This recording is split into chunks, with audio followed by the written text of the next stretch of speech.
Now we'll use this fork, or you could use any other stirring item, and we'll just mix this until the corn syrup completely dissolves. Okay, that should be good. We'll take this to the awesome stove and pour it into this pot. We'll need to pour in 2 packets of unflavored gelatin. Go ahead and do that. 2. And then we'll need 85 grams of Jell-O. For this part, you can pretty much use any flavor you want. You don't have to follow ours, but we'll be using strawberry.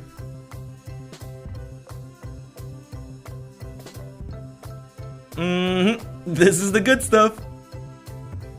Now we'll just get our wooden spoon, mix this thoroughly until all the powder dissolves.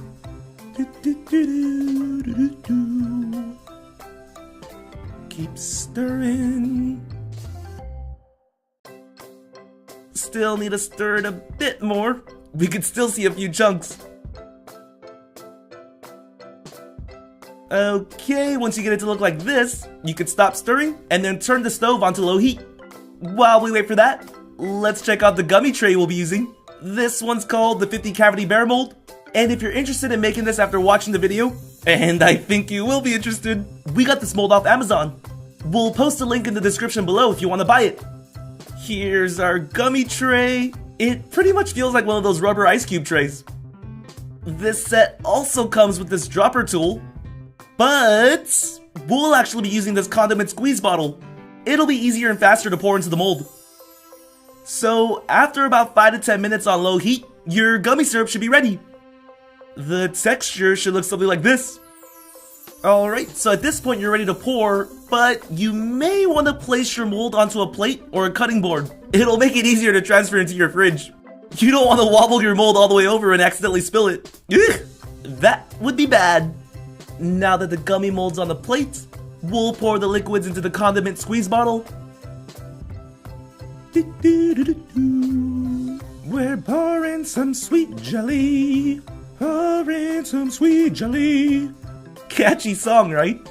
Just made it up. Alright, let's put the cap back on. And we are ready to pour. Start with this one on the bottom left.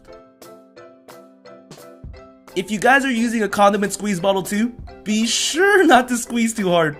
It might overflow. You want to just gently squeeze it.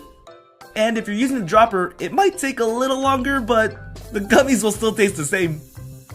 Okay, so I'm pretty much doing the same thing over and over again, so let's fast forward to near the end. Got a few more left. 3, 2, and 1. Woo! We just made 50 gummy bears. Here's a closer look at our beautifully filled gummy bears. I can't wait to try one! Some of you may be impatient like me, but now we'll have to leave this in the fridge overnight. Boo! And it's the next day. I'm sure you can already tell just by looking at it, but the liquids have turned into a gummy texture. Let's take one out. Whoa, that came out pretty easily. And the mold stays pretty clean. Wow, I'm pretty impressed. Okay, so this gummy bear came out in perfect detail. You can see the arms, the legs,